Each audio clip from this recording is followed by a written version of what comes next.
Jet Set Radio Future is the Xbox prequel to the Dreamcast's Jet Grind Radio, which was released a few years ago. The game pretty much follows the same premise, which is a group of youth in Tokyo are banding together to sort of fight off oppression from an evil corporation. And in order to do that, they're going around town, tagging everything, and generally spreading mayhem. It's a winning formula, obviously. It works out pretty well on the Xbox. What you end up having is a game that looks graphically incredible, plays a bit differently, and really does offer a greater challenge to the Dreamcast version, so it's pretty cool. There's also a trick system that's been implemented in the game that's new. It's a little bit more formal than the sort of random things that you were doing in the game's predecessor on the DC.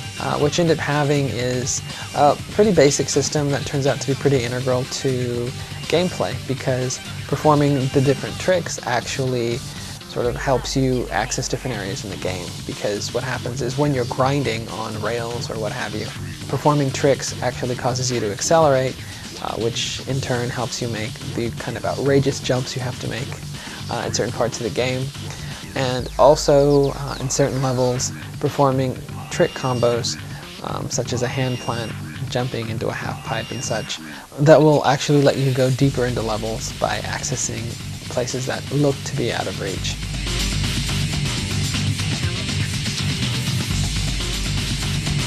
The control in Jet Set Radio Future remains pretty true to the control setup that was used in Jet Grind Radio. You're able to do most of the same things and actually quite a few extra. Some of the bigger changes are the tagging, which in the DC version had been a combination of using the right trigger and then matching controller inputs on screen, has been changed. It's much more simple this time. You just pull the right trigger when you're by tagging icons and everything happens automatically.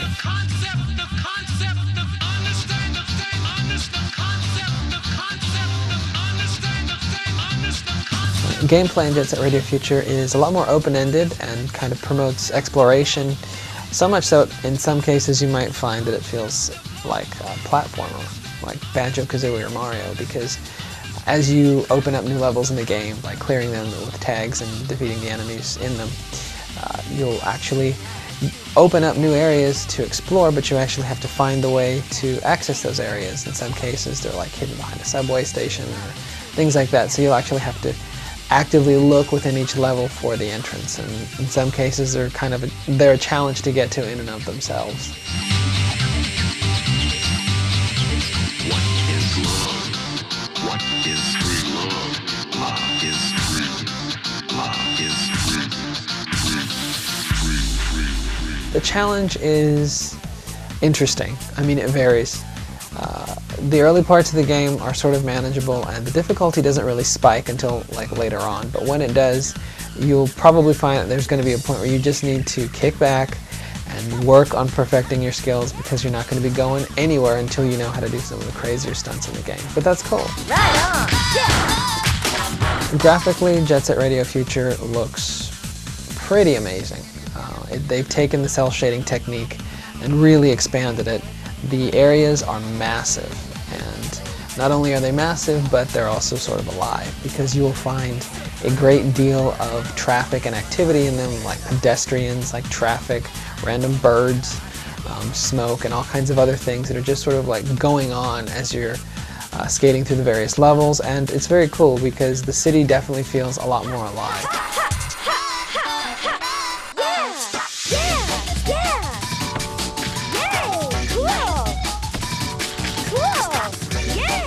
One of the original components of Jet Grind that really caught a lot of people's attention was the music and how well integrated it was into the gameplay and the feel of the game. Jet Set Radio Future sort of like builds on that, and you're going to see just a huge mix of music in the game that really kind of sets the tone. You're going to have everything from people that worked on the original game like Richard Jacks to licensed music that Smellbit has gotten from the Latch Brothers and such. So it sounds really cool, it sounds good, especially because it supports Dolby, which if you've got a home theater that's tricked out, you really need to blast this to the speakers because it's very cool.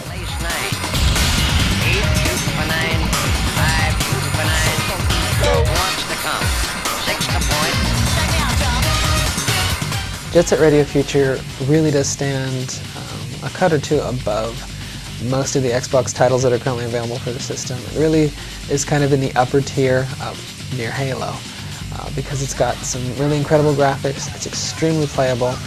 It offers a lot to do. I mean, there's things in the game that will definitely keep you coming back, if only to just perfect your tricking skills or to get down all the different challenges in the game and maybe even unlock more characters, because when you finish the game the first time, if you're good, you're going to get 12 characters to choose from.